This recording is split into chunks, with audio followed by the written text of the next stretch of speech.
Innal hamdalillah nahmaduhu wa nasta'inuhu wa nastahdi wa natubu ilaih wa na'udzu billahi min syururi anfusina wa sayyiati a'malina man yahdihillahu fala mudilla lahu wa man yudlilhu fala hadiya lahu. Asyhadu an la ilaha illallah wahdahu la syarika lah wa asyhadu anna Muhammadan abduhu wa rasuluhu la nabiyya ba'da. Alhamdulillah, segala puji milik Allah, salawat dan salam semoga senantiasa dilimpah curahkan kepada baginda Muhammad Rasulullah sallallahu alaihi wasallam, kepada keluarga beliau yang suci, kepada para sahabatnya yang istiqamah, kepada para tabi'in, tabi'ut tabi'in, man tabi'ahum bi ihsan ila yaumiddin. Mudah-mudahan kita yang ada di sini, kaum muslimin di Indonesia wabil khusus dan di seluruh dunia, terutama menjelang bulan Ramadan ini, mendekatkan diri kepada Allah Subhanahu wa taala. Mudah-mudahan kemenangan-kemenangan yang diberikan oleh Allah Subhanahu wa taala tidak membuat kita menjadi sombong dan tidak membuat kita menjadi melambung terlalu jauh dari bumi. Mudah-mudahan dengan itu Allah Subhanahu wa taala memberikan kepada kita, menjadikan kita semuanya orang-orang yang pandai bersyukur. Amin ya rabbal alamin. Pertemuan hari ini kita akan membahas sedikit tentang beberapa hal yang nanti akan berkaitan dengan kebangkitan Islam di Turki. Institusi pertama dan utama yang mulai menyusun rencana untuk bangkitnya Islam di Turki setelah kurang lebih 50 tahun terjadi sekularisasi sejak dimulainya proses tersebut oleh Mustafa Kemal dan kemudian diikuti oleh Ismet Inönü dan kemudian terus diusung oleh Partai Cumhuriyet Halk Partisi atau CHP, adalah di luar banyak dugaan atau di luar dugaan sebagian besar aktivis-aktivis dakwah, adalah justru bermuara untuk khusus untuk kasus Turki itu ada dimulai dari kelompok-kelompok Naksabandi atau kelompok-kelompok Sufi. Berbeda dengan Naksabandi yang mungkin menyebar ke penjuru yang lain dari muka bumi Allah Subhanahu wa taala ini, Naksabandi yang dibawa ke Turki ini adalah jalurnya Khalidi dan kemudian Syekh Khalidi dan kemudian diteruskan Iskandar Pasha dan melahirkan orang-orang Sufi yang tidak menghindar dari politik. Ini agak fenomenal menurut saya. Karena kalau kita menemui Sufi-Sufi di tempat lain, cenderung biasanya merupakan tempat mereka kemudian mengisolir diri dari aktivitas dunia. Yang kedua adalah Nurju. Nurju ini adalah kelompok yang dikenal atau kelompok yang kemudian diambil asal muasal atau asal katanya itu dari Jami'at Nur, yang kemudian dimotori pada saat itu oleh Badi'uz Zaman Said Nursi, ya, sehingga disebut Nurju. Nah, kelompok ini juga adalah kelompok Sufi sebenarnya yang menganjurkan pada saat itu membentengi diri. Jadi ketika kemudian terjadinya sekularisasi di Turki, maka Said Nursi yang pada saat itu merupakan salah seorang pemimpinnya mengatakan, marilah kita membentengi diri, paling tidak kita bertahan supaya diri-diri kita ini tidak tersekulerkan semuanya. Harus dilihat dari konteks Turki pada tahun itu. Yang kedua yang dianjurkan oleh Said Nursi adalah hijrah. Ya, istilahnya dia hijrah diri, ya, yang pada saat itu konteksnya adalah menyelamatkan keimanan dari ancaman kekufuran yang dibawa oleh sekularisme. Jadi bayangkan titik terendah Turki ketika kemudian identitas Islam itu hilang, orang tidak bisa kemudian Islami di ruang publik. Ancamannya pada saat itu adalah pidana. Tidak boleh ada identitas-identitas Islam yang kemudian diusung. Jangankan partai politik, di elemen-elemen pertemuan-pertemuan di masjid-masjid, bahkan kemudian masjid-masjid itu sebagian besar ditutup, kecuali beberapa yang dibuka supaya mudah untuk diamati, mudah untuk dikontrol. Oleh sebab itulah kemudian kita mengetahui tahun ini adalah tahun-tahun di mana orang menyelamatkan agamanya, menyelamatkan jiwanya, menyelamatkan akidahnya sendiri-sendiri. Nah, salah satu dampak yang tidak diperhitungkan oleh orang-orang yang kemudian mengusung, memaksakan sekularisme ini adalah kemudian orang-orang ini berlarian semuanya mencari jati dirinya, mencari penyelamatan dirinya, justru semakin meramaikan kelompok-kelompok Sufi, rumah-rumah dergah, rumah-rumah tengke yang tersembunyi. Jadi ada rumah-rumah orang-orang Turki yang dijadikan, karena kalau dilakukan secara terbuka, secara demonstratif, pastilah akan berangus. Oleh sebab itulah mereka kemudian melakukannya sembunyi-sembunyi di rumah-rumah yang hanya mereka yang tahu, dan ada kode-kodenya, itu rumah di mana bulan ini, minggu depan, dan seterusnya dan seterusnya. Risalah yang ditulis ini sebenarnya kitab tafsir, tetapi agak berbeda dari tafsir pada umumnya, karena Said Nursi ini kemudian menafsirkan Al-Quran berdasarkan urutan turunnya. Jadi seperti kita melihat asbabun nuzul, tetapi kemudian urutannya seperti asbabun nuzul. Jadi ayat yang pertama itu adalah Iqra, dan kemudian yang terakhir itu adalah Al-Yawma Akmaltu Lakum Dinakum. Jadi tidak urutannya itu Al-Fatihah, Al-Baqarah, kemudian Ali Imran, dan seterusnya ditutup sampai An-Nas. Tapi urutannya berdasarkan turunnya wahyu tersebut. Oleh sebab itulah sebagian orang agak aneh melihat kitab yang disebut dengan Risalah Nur. Di dalamnya banyak sekali hikmah-hikmah yang kemudian mengajak orang dalam konteks tahun itu untuk membentengi dirinya. Kalau kita perhatikan murid-murid di foto yang atas itu, murid-murid Nurju itu, murid-muridnya Said Nursi, sebagian besar tidak memelihara jenggot. Karena pada saat itu salah satu identitas. Kalau menangkapi orang-orang yang kemudian istiqomah, maka tinggal dilihat aja di jenggotnya itu apakah tergantung jenggot, rambut-rambut yang kemudian mencirikan mereka. Oleh sebab itulah sebagian besar orang-orang itu di masa itu mengikis, memotong habis jenggotnya, karena ini sama saja dengan kemudian membuka peluang untuk ditangkap sebelum ada pergerakan bisa melakukan melakukan aksi-aksi. Jadi kalau kita mau melihat, nanti akan kita perhatikan bagaimana orang-orang yang kemudian masuk dan mengubah undang-undang, masuk kemudian memberikan peluang kepada Islam untuk bangkit kembali. Tidak ada ciri-ciri Islami yang secara umum konotatif kita asosiasikan. Ya. Jadi perlu diketahui dalam konteks itu. Bahasa yang disampaikan oleh Said Nursi adalah matahari Islam tenggelam tahun 1925. Kenapa tahun 25? Karena ini satu tahun setelah khilafahan diruntuhkan oleh Mustafa Kamal, dan nanti akan terbit lagi tahun 1950. Jadi 25 tahun. Walaupun sebenarnya betul-betul kemudian Islam itu kembali lagi ke tengah-tengah masyarakat Turki itu tahun 1983. Pemilu tahun 1983 yang dimenangkan oleh Partai ANAP, Partai Ibu Pertiwi, untuk konteks Turki. Jadi masih ada sekitar 33 tahun lagi setelah tahun 50. Tetapi tahun 50 itu ada momen yang penting, dan itulah yang akan kita coba bahas dalam satu pertemuan ini. Ini sudah pertemuan ke-6 kalau tidak salah yang berkaitan dengan tema ini. Sedangkan di tempat lain yang sudah lebih dahulu memulai, break juga mereka menjelang Ramadan, itu kita breaknya di pertemuan ke-13. Jadi bisa terbayangkan kita mencoba mengejar ke titik itu. Mudah-mudahan tuntas dengan izin Allah Subhanahu wa Ta'ala. Semuanya terbuka pertama kali ketika terjadi penekanan besar atau tekanan yang besar terhadap partai yang waktu itu berkuasa sendirian. Jadi Turki ini demokrasi yang main-main, menyebut dirinya demokrasi tapi tidak ada partai lain, hanya satu partai CHP saja. Ini partainya Mustafa Kamal yang disebut dengan Partai Rakyat Republik, Cumhuriyet Halk Partisi. Karena kemudian dorongan orang-orang semuanya, kemudian terjadi dorongan di dalam negeri, ya, terutama setelah Perang Dunia Kedua selesai, maka dibukalah keran itu.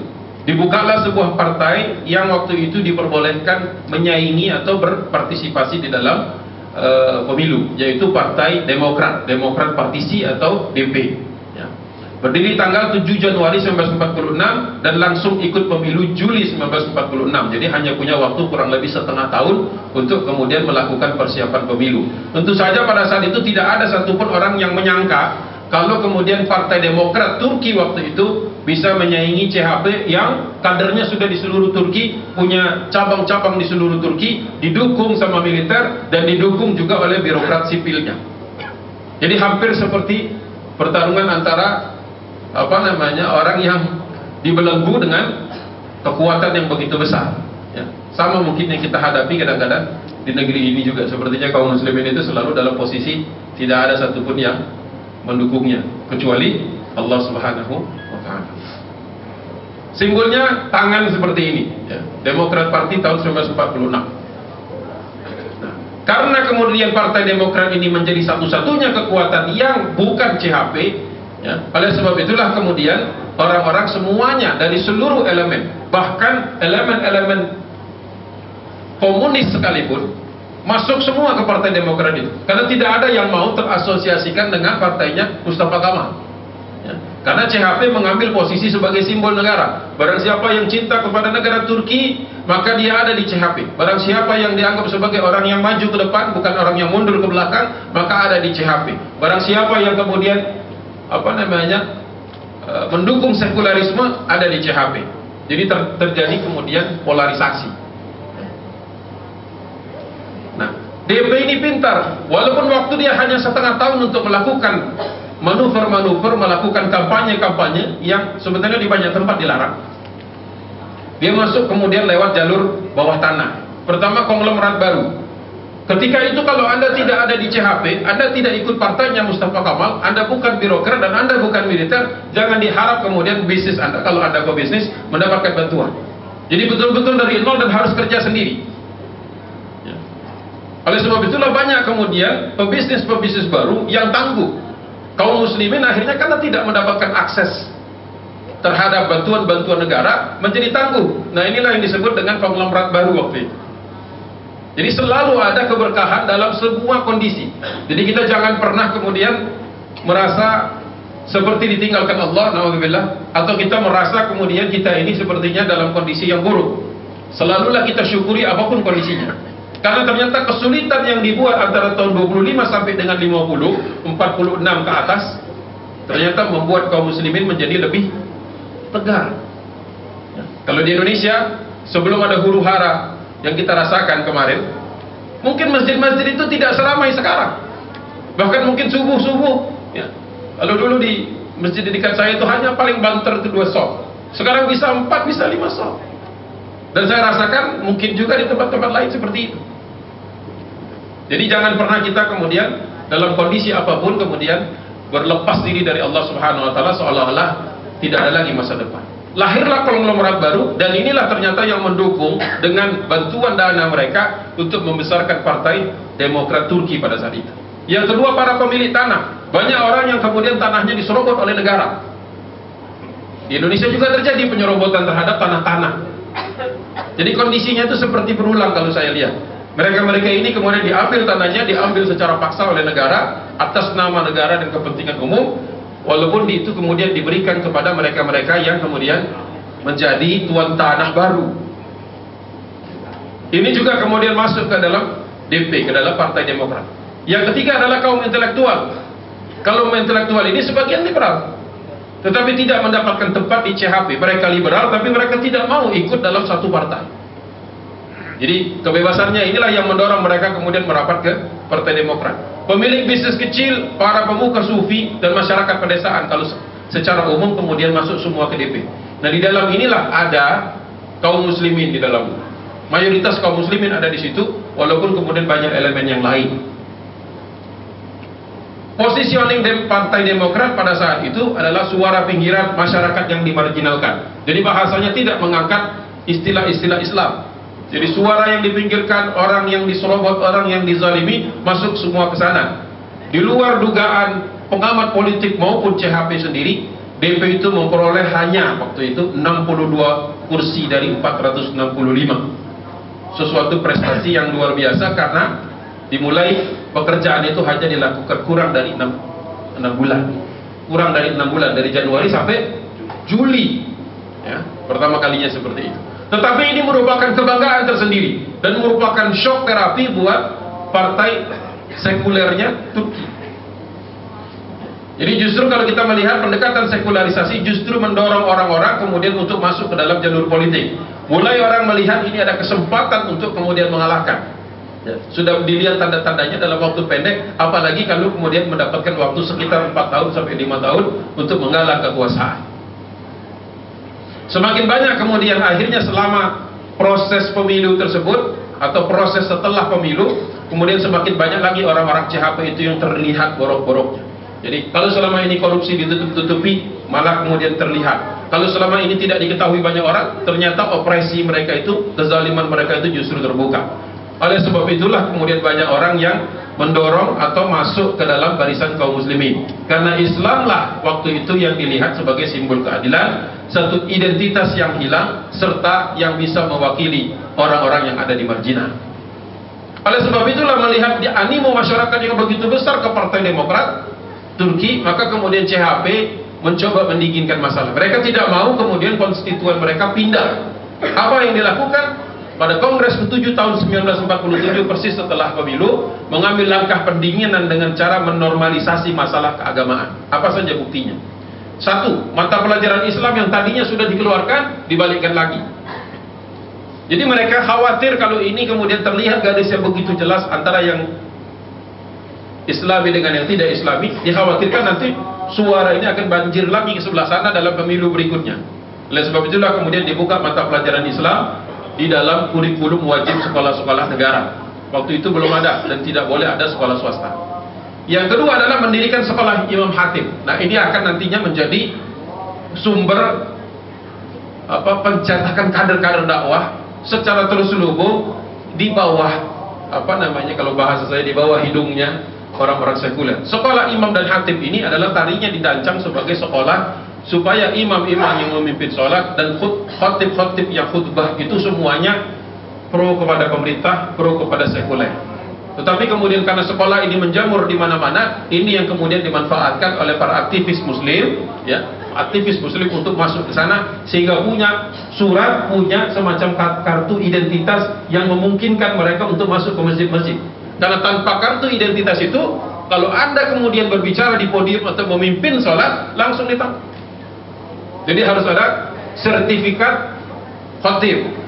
Nah, ini suara, saya melihat ini gaung-gaung aja nih, berulang-ulang lagi. Ya, apa mereka belajar dari Turki tentang masalah ini? Tetapi aneh karena semua yang mereka lakukan itu nantinya kandas. Kalau seandainya yang ingin menerapkan sekularisme di negeri Muslim manapun termasuk Indonesia, belajar secara sesama, semua cara meminggirkan umat Islam itu tidak akan ada yang berhasil. Tidak ada yang berhasil.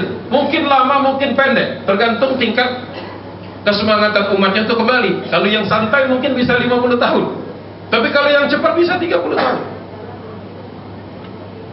Itu yang perlu disadari. Dan yang ketiga adalah membolehkan pemberangkatan haji. Untuk pertama kalinya sejak tahun 1923. Berapa tahun itu? 25 tahun. Tidak ada jamaah haji yang berangkat ke Turki, kecuali mereka yang ada di perbatasan, keluar sebentar, haji balik lagi diam-diam. Jadi baru tahun 1948 ada jamaah haji dari Turki itu jumlahnya sangat sedikit. Jadi kalau kita teruskan, artinya kalau sekularisasi itu dibiarkan di negeri kita, jangan-jangan semua ini akan terjadi. Ya, kalau sekarang kita bisa dengan mudahnya melakukan aktivitas di masjid, melakukan pencerahan kepada umat, menjelaskan sejelas-jelasnya apa masalah yang dihadapi, itu semua bisa jadi hilang. Jadi jangan sampai, kecuali kita mau hilang. Upaya ini kemudian tidak efektif pada pemilu tahun 1950, walaupun sudah dibuka 3 keran. 3 keran yang tadinya tabu untuk dibuka, sudah dibuka. Ternyata di pemilu 14 Mei tahun 1950, DP naik dari berapa tadi? Sampai ke 408, itu hampir sapu bersih. 408 dari 465. Bisa dibayangkan itu. Tapi itu bukan suara bulat kaum muslimin. Di dalamnya ada orang-orang liberal yang tidak puas, ada orang-orang yang ingin berpikir supaya negara Turki ini maju, dan kemudian ada orang yang terpinggirkan, ada orang yang bisnisnya terampas, ada tuan tanah yang kehilangan tanahnya, dan ada orang-orang komunis di dalamnya.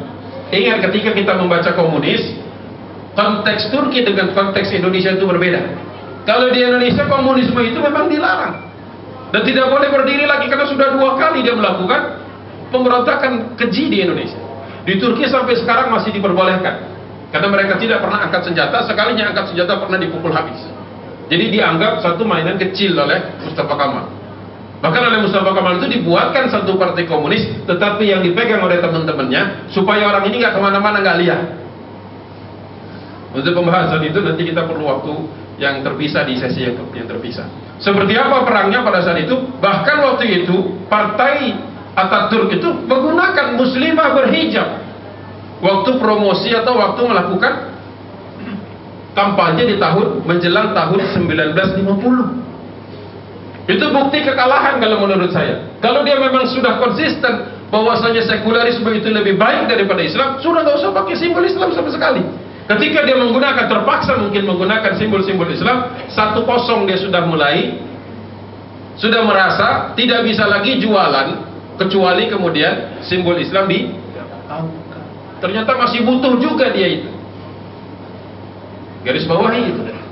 Kalau memang bisa, kalau memang merasa lebih hebat daripada Islam, jangan pakai simbol Islam. Nah, inilah yang kadang-kadang di antaranya kenapa kalau kemudian kita perhatikan kenapa sampai bisa hampir saku bersih itu 408 itu kan hampir habis itu semua kursi-kursi tersebut ya. Kebakaran jenggot itu orang-orang liberal walaupun nggak punya jenggot. Sama-sama nggak punya jenggot kan waktu itu pada memangkas semua supaya tidak bisa saling identifikasi. Ya, pada saat itu. Nah, pendekatannya ada beberapa segmen. Pertama asosiasi dan bisnis. Jadi semua orang-orang jaringannya jaringan bisnis. Jadi dari satu bisnis ke bisnis yang lain. Yang kedua jaringan keluarga besar yang disebut dengan asyirat. Ya, asyirat itu keluarga besar orang Turki itu seperti Indonesia zaman dahulu. Jadi kalau di dalam satu rumah, di dalam satu daerah itu satu keluarga besar. Seperti zaman dulu, ya kan di depan rumah kita, paman kita di samping kanannya juga kakek kita dan seterusnya dan seterusnya. Itu yang mau dibongkar sama Mustafa Kamal karena dia tahu yang seperti ini susah disekulerkan. Makanya dibuat iming-iming supaya orang pindah dari kampung pindah ke kota, dari kota nanti kemudian dipecah lagi. Nah, kalau sudah di kota biasanya hubungan-hubungan erat seperti itu lambat-lambat hilang. Tapi kalau di kampung-kampung, di desa-desa masih bisa dijaga. Dan yang ketiga yang tidak terbaca sama sekali oleh mereka pikir sufisme sudah mati, mereka pikir itu Naksabandi sudah mati, ternyata di bawah makin deras. Orang-orang yang sebelum sekularisme datang itu sama sekali tidak tertarik dengan Islam, sama sekali tidak tertarik dengan pengajian, sama sekali tidak tertarik dan tidak bersemangat datang ke masjid, malah justru semangat. Itu juga yang kita temui sekarang. Berapa banyak orang-orang yang selama ini tidak pernah mendatangi masjid dan pengajian, justru setelah ada sekularisme, upaya mensekularisasi, malah justru kemudian orang jadi kepengen tahu sebagaimana Islam di Barat, di Eropa maupun di Amerika, Al-Quran itu merupakan salah satu buku bestseller. Karena saking jeleknya diposisikan Islam itu, orang jadi nggak percaya. Karena tidak percaya dan liberal itu berarti ingin tahu, harus punya alasan, maka mereka membeli Al-Quran. Tidak sedikit mu'alaf berdatangan masuk dan mendapatkan hidayah dari Allah Subhanahu wa taala. Jadi apapun kondisi yang kita hadapi, kaum muslimin harus tetap optimis.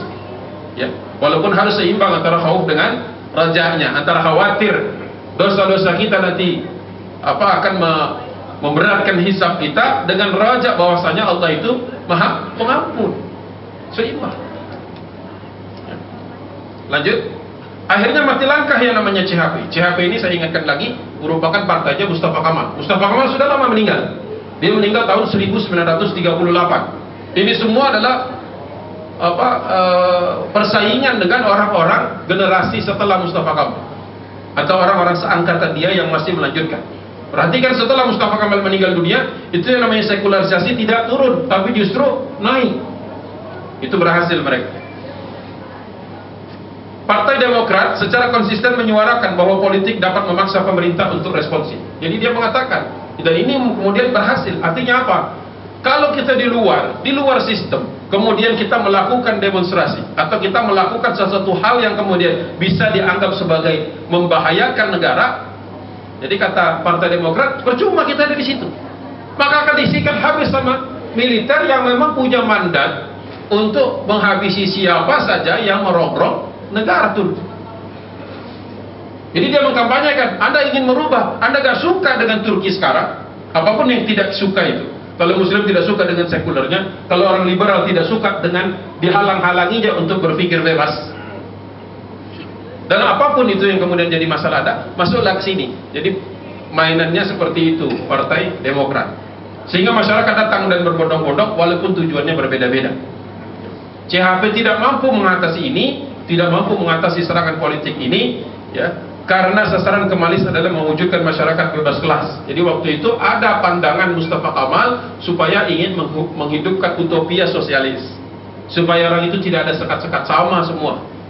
Padahal itu melanggar fitrah, karena manusia itu berbeda-beda. Bukan masalah berbeda-bedanya, yang jelas yang menyatukannya itu adalah Islam. Karena Turki itu hampir 99% waktu itu, sebagian besar, ya hampir mayoritas total itu adalah Muslim.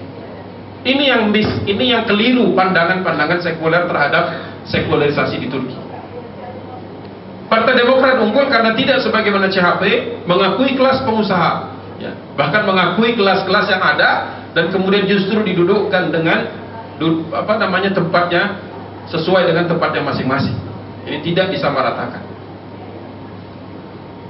Catatan saya, sebagus-bagus saya jelaskan tadi tentang Partai Demokrat, tetaplah dia partai sekuler. Artinya pada saat itu umat Islam tahu ini bukan rumah aslinya, tetapi rumah bersama dalam rangka menggagalkan proses sekularisme. Gitu.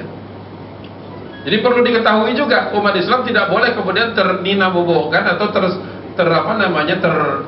tertipu dengan slogan-slogan. Bahkan orang-orang yang ada di sini nih, bos-bosnya Partai Demokrat, Jalal Bayar, Adnan Menderes. Ya, kalau Adnan Menderes nanti ada jasa khususnya dia. Dari kiri ke atas ke kanan, kemudian ke bawah, ke kiri ke kanan lagi.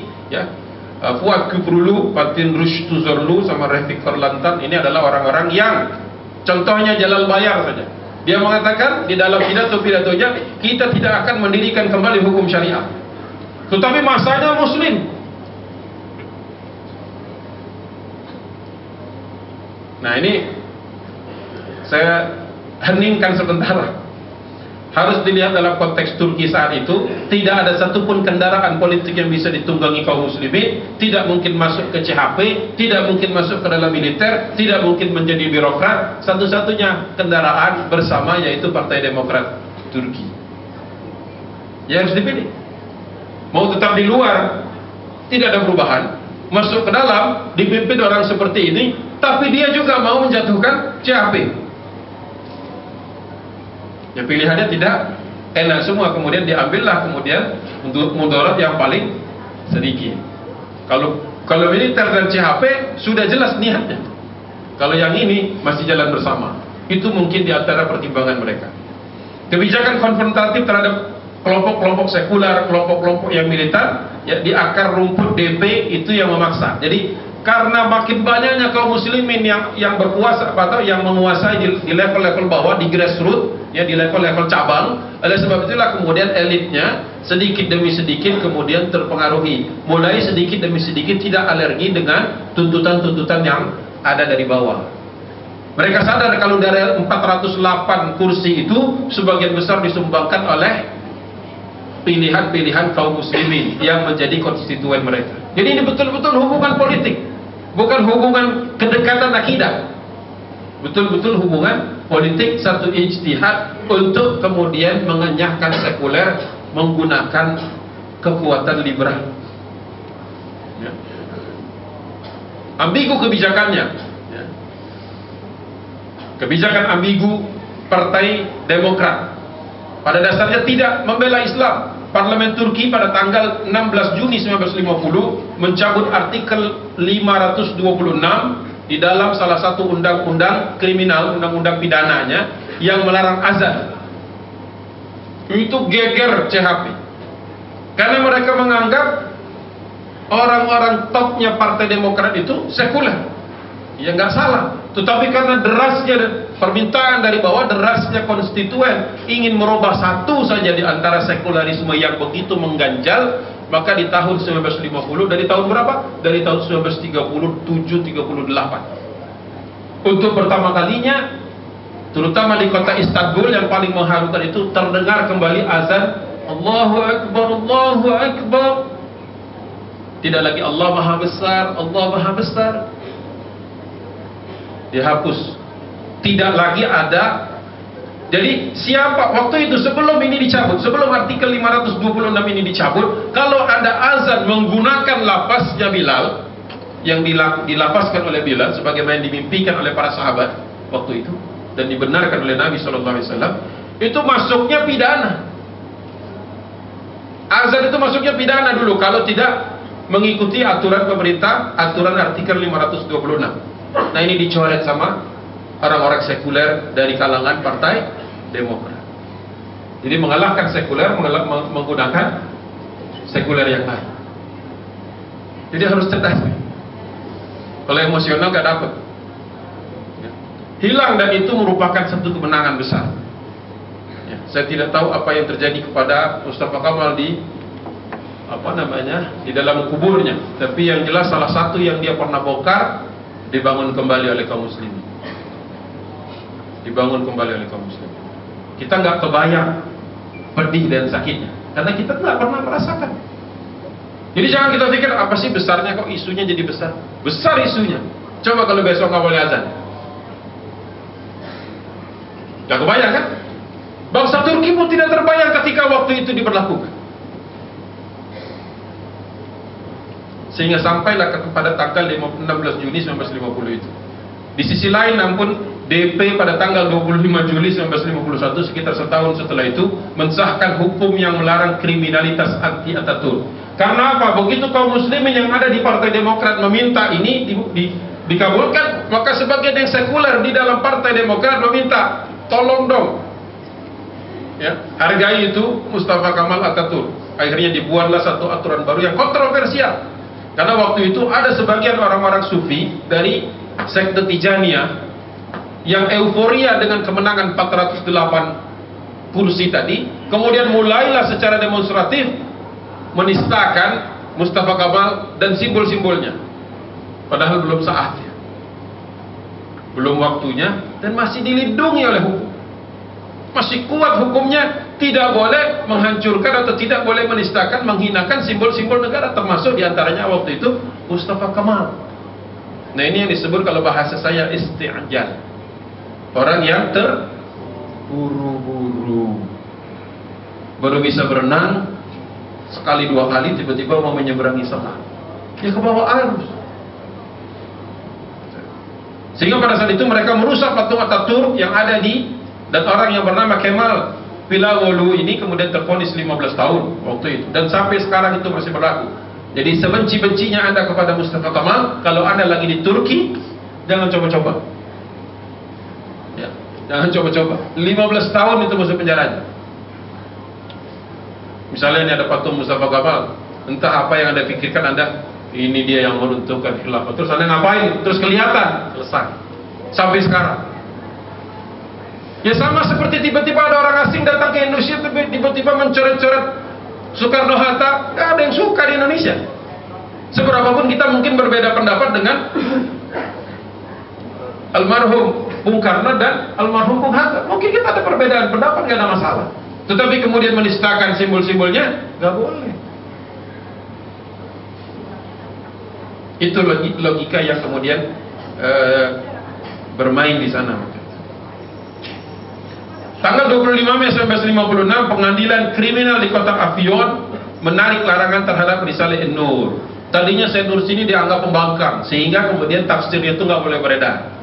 Jadi perhatikan dia, di satu sisi mencabut azan, ya, membebaskan azan kembali, tetapi kemudian meletakkan satu hukum yang begitu besar, dan itu untuk memuaskan sebagian orang-orang sekuler yang ada di Partai Demokrat. Kemudian satu lagi tahun 1956 membolehkan Risalah An-Nur, dan ini merupakan desakan dari kalangan Naqsabandi dan Nurju.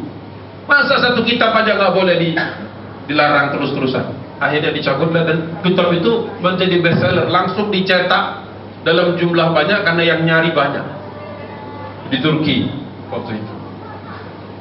Tahun 1959 Kementerian Dalam Negeri melarang. Jadi zigzag kalau perhatian, kadang-kadang pro Islam, kadang-kadang tidak, kadang-kadang pro Islam, kadang-kadang tidak lagi. Melarang penguburan Syekh Sufi namanya Sulaiman Hilmi Tunahan, ini termasuk orang yang karismatik ya waktu itu.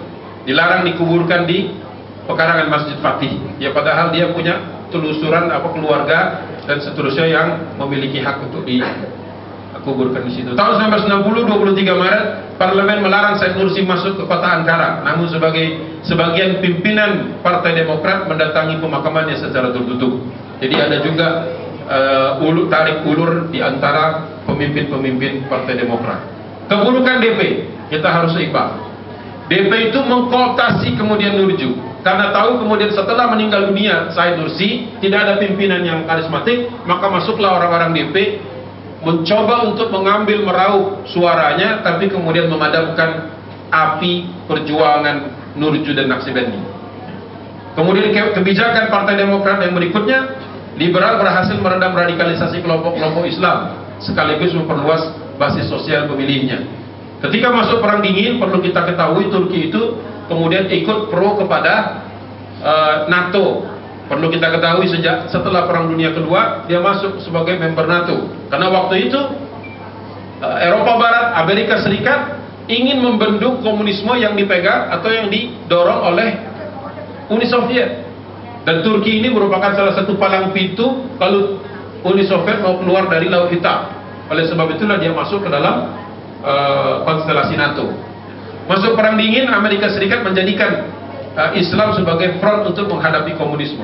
Jadi kalau kita lihat di perang dingin itu sebagaimana di Afghanistan terjadi pencaplokkan oleh Uni Soviet, kemudian Amerika Serikat membantu perjuangan mujahidin, memberikan senjata. Lewat mana? Lewat jalurnya Bin Laden.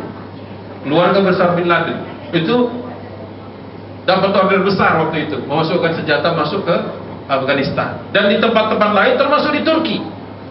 Jadi tahun 50-an itu angin segar itu untuk kaum muslimin. Semakin banyak lagi aturan-aturan yang dibebaskan. Karena apa? Ada musuh besar bersama, yaitu komunisme.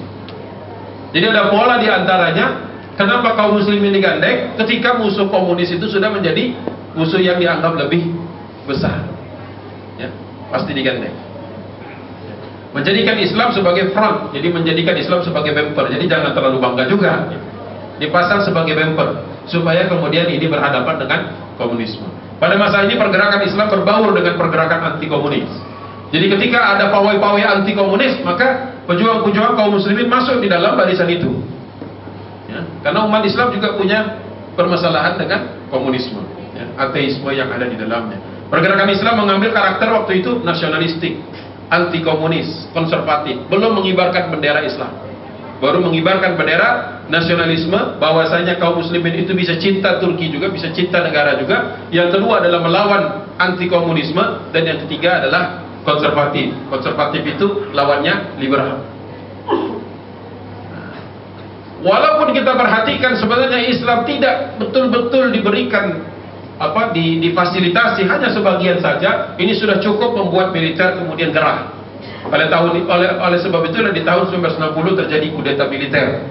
Militer melihat kekuasaan Partai Demokrat itu mengancam republik, walaupun di dalamnya ada orang sekuler, walaupun di dalamnya ada orang liberal, ya, dan mengancam program Kemalis. Sehingga pada tanggal 27 Mei 1960 militer mengkudeta, sekaligus membersihkan dari kalangan militer sendiri yang istilahnya itu adalah militer hijau, ya. Diambil 2000 perwira dan 147 profesor yang dianggap pro Islam, dicabuti semua, ya. Kalau bicara dibersihkan itu berarti ditembak, ya. Ditembak karena militer, jadi dieksekusi. Serta mensahkan konstitusi baru, konstitusi tahun 1961.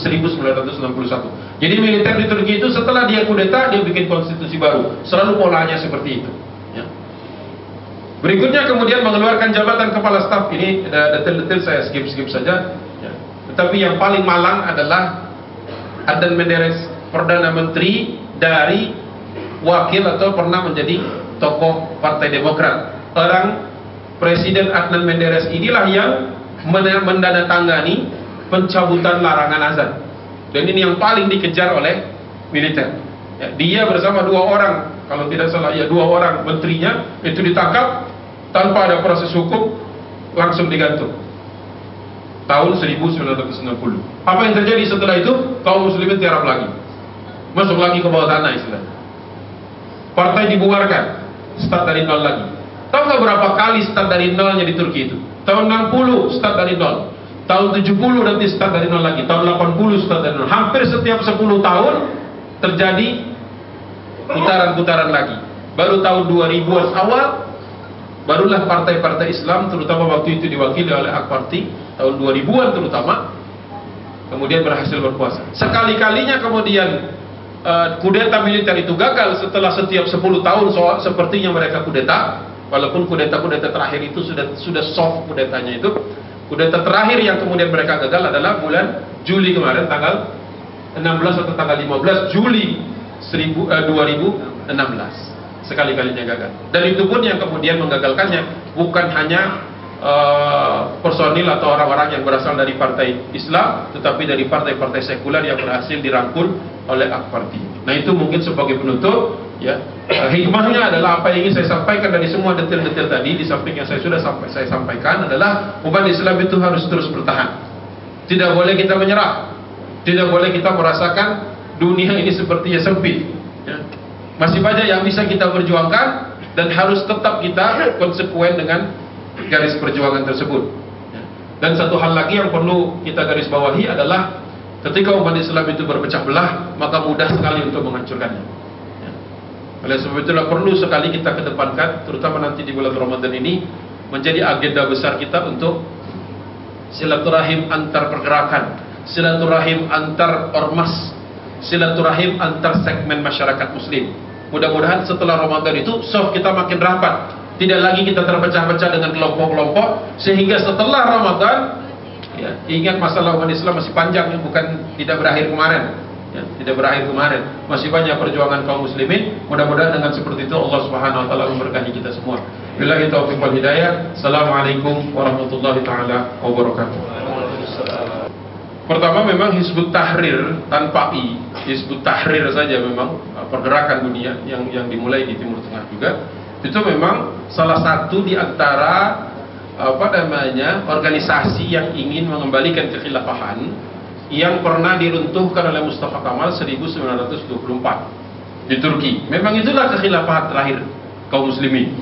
Dari sejak zaman kekhilafahan Khulafaur Rasyidin, kemudian kita mengetahui ada Daulah Umayyah, kemudian Daulah Abbasiyah, kemudian Mamluk, baru kemudian kekhilafahan Turki Utsmani. Merupakan memang rantai terakhir. 1924 dicabut, dicoret oleh Mustafa Kamal melalui parlemen, sistem parlemennya dicabut, gitu ya. Nah, oleh sebab itulah kemudian Hizbut Tahrir diantaranya, walaupun bukan hanya Hizbut Tahrir, banyak yang kemudian pergerakan-pergerakan ingin mengembalikan kekhilafahan itu, ya. Karena kaum muslimin akhirnya setelah masa kekhilafahan tersebut pecah menjadi negeri-negeri yang seperti kita lihat sekarang, ya, dari nggak paling ujung sebenarnya, dari Aljazair sampai kemudian ke negeri kalau bisa kita katakan Aceh, karena Aceh pernah mendapatkan salah satu pengakuan dari kekhilafan Turki Utsmani abad ke-16 sampai abad ke-19 akhir itu, ya. Jadi kekhilafan tersebut itu pula yang kemudian ingin menjadi suatu yang juga ingin dikembalikan oleh masyarakat Turki ketika terjadi sekularisasi di zaman Mustafa Kamal dari tahun 1924 sampai 1938 sampai ke tahun 1950. Hanya saja nantinya, ini kita baru sampai sesi ke-6, hanya saja nantinya bentuknya berubah tidak lagi seperti mengembalikan kekhilafahan Turki Utsmani, tetapi menjadikan Republik Turki yang sekuler itu Islam.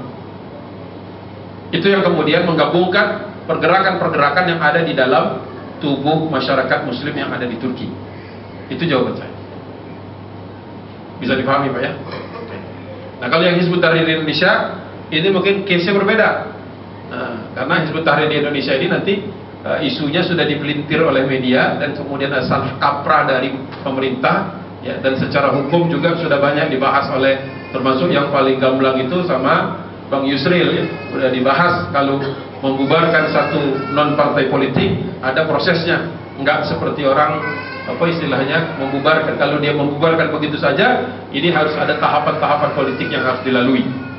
Lepas dari apa ideologi atau apa yang diperjuangkan Hizbut Tahrir, kalau memang mau sekaligus istilahnya adil, maka banyak pergerakan-pergerakan lain di Indonesia, termasuk di antaranya Syiah, yang juga mengangkat tentang imamah, kekhilafahan juga itu, tapi versinya Syiah. Apakah disentuh? Tidak. Kenapa? Mungkin tidak dianggap berbahaya atau dianggap sekutu, karena politik ini kan bicaranya bukan seneng gak seneng, tapi butuh gak butuh, perlu gak perlu. Jadi jangan kaget kalau yang tadinya musuhan terus deketan nantinya, karena tujuan akhirnya adalah bagaimana mempengaruhi kebijakan yang dikeluarkan oleh eksekutif dari sebuah negara, gitu. Ya, jadi isunya saya tidak mau terseret kepada apa HTI di Indonesia ngapain, Tetapi adalah saya melihatnya ini ada sebuah proses yang cacat hukum, itu pun masih wacana. Ya. Jadi jangan kita kemudian pukul rata atau promo atau orang ya pukul rata seperti itu. Wallahu a'lam bishawab. Ada. Saya penasaran kalau seandainya satu pergerakan itu tokohnya itu udah diciduk atau itu bisa bangkit atau enggak sih? Maksudnya bagaimana? Diciduk? Ya, kalau tokohnya contoh kalau sekarang terus ada tokoh-tokoh besar yang diberhentikan dari anunya atau apa itu, bagaimana dia bisa bertahan? Bagaimana dia bisa bertahan atau apakah bisa itu? Oh, pergerakan. Ya kalau sebuah pergerakan yang militan nggak akan pupus hanya karena hilang pemimpin. Apalagi kalau sebenarnya strukturnya kadernya sistem kaderisasinya kuat. Hilang satu itu ibaratnya cuma memberikan kesempatan kepada orang nomor 2-nya naik, di-cut lagi nomor 3-nya naik, dan itu tidak akan pernah berhasil. Oleh sebab itulah kemudian di antara cara menghadapi radikalisme, kalau misalnya kita sebut radikalisme, adalah mengajak dialog. Semua usaha untuk meredam secara keras, secara brutal akan berbalik. Gak usah ke pergerakan Islam, apapun pergerakan di dunia itu, kalau ditekan pasti lawan. Gak mungkin kan? Jadi bukan hanya Islam, semua pergerakan dulu ada komunisme hebat sekali dulu di Amerika Selatan, dari Kolombia, Venezuela, semuanya, Peru pernah menghadapi, pernah dengan cara-cara yang otoriter. Apa hasilnya? Perang saudara. Jadi bodoh kalau kemudian dilawannya dengan cara-cara yang brutal. Justru diajak dialog, didengarkan apa sebenarnya, dicari titik temunya. Kalau masih bisa di dalam bingkai keindonesiaan, kenapa tidak? Tinggal ini kurang dialog saja. Kurang dialog. Jadi menurut saya kalaupun disiduk satu orang, kalau dia kader atau organisasi kader, maka itu nggak akan menyelesaikan masalah. Bisa jadi yang naik ini bisa jadi lebih radikal daripada yang dia diciduk. Jadi jangan lupa, ketika satu kekuasaan menangkap seseorang karena dianggap liar, apa ada jaminan yang naik itu nggak kalah liar? Malah bisa jadi yang sekarang ini malah bisa mungkin diajak ngomong ketimbang yang naik, karena yang naik kan pasti punya dendam. Contohlah Israel sekarang, itu negara menekan Palestina. Kalau Palestina habis, ya habis-habis itu. Habis-habis. Contoh ekstrim ya, dimana kalau yang lain kan tidak se-ekstrim itu, menghabisi suatu bangsa. Tapi kalau dalam konteks yang Israel tadi, mungkin solusinya bukan dialog, beda. Ya sama seperti kita, kalau kita dijajah apa kita mau diajak dialog? Pertanyaan mendasar aja kan. Kalau Inggris waktu itu atau Belanda, dialog deh, tak terimalah kita karena perkiknya sudah merdeka atau mati. Ya semua penjajahan nggak bisa. Nah, bedanya hanya di situ. Wallahu a'lam bishawab. Jadi rasanya pemerintah tidak sebodoh itu untuk kemudian melakukan satu, ini mungkin hanya test case saja, karena memang rejim Presiden Jokowi ini atau kabinet Presiden Jokowi ini kan paling sangat senang coba-coba gitu. Dia ngomong apa atas diralat, ngomong apa lagi diralat. Jadi akhirnya kita juga kadang-kadang jangan terlalu inilah, jangan dianggap serius banget. Dengerin aja, ntar bisa jadi diralat lagi. Nggak tahu kita. Karena sering banget diralat, ya kan? Jadi saya juga bingung ini lagi serius apa enggak. Karena kalau lagi serius harusnya libatkan orang-orang pintar tuh banyak di luar. Hanya saja banyak orang pintar Indonesia ini tidak masuk di dalam lingkarnya beliau. Ini BCI-nya orang-orang itu saja, dan sudah terbukti salah berkali-kali. Terakhir kita dipermalukan di luar negeri kan, hanya karena data anak SD aja search bisa kok itu bendera Monaco. Ya, oke lah, ini kan partai pemenang pemilu, bolehlah memang, karena punya hak ya kan untuk berkuasa. Tapi kalau mau pintar dan cerdas, ajak orang-orang pintar dari partai lain, bukan masalah politik, supaya kebijakan presiden ini supaya nggak memalu-malukan, supaya kebijakan itu bukan hanya tidak kontroversial, tapi merangkul banyak orang. Yang kurang dirangkul aja ini, yang dirangkul terus PDIP aja, sama Demokrat, sama bukan Demokrat, apa namanya? Saya juga lupa apa aja sih yang dirangkul. Nasdem, nah itu kok Demokratnya Nasdem, kemudian Hanura ya. Pokoknya diajak dialog yang lain, ya kan? Walaupun yang lain itu kalah, tapi kalahnya tipis.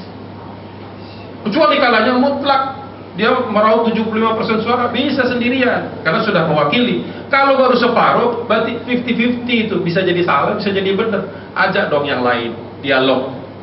Kurang dialog bangsa kita ini, kurang dialog, kurang apa istilahnya, kalau anak-anak muda itu kurang piknik, kalau kita kurang ibadah. Ya, makanya kita gerasa gerusu, dikit-dikit marah-marah kemana-mana ya Pak. Harus banyakin ibadah supaya tenang, bahasanya itu membuat orang lain adem. Walaupun harus menyampaikan yang hak itu, tetapi ya dengan cara-cara yang kemudian setelah itu kita bisa ngobrol lagi, makan lagi, jangan dibawa keluar, jangan kemudian jadinya urusannya jadi personal, ya kan? Makan bareng, jalan bareng, walaupun pergerakannya berbeda. Kalau secara cukup, baik, apaan ya? Kalau waktunya di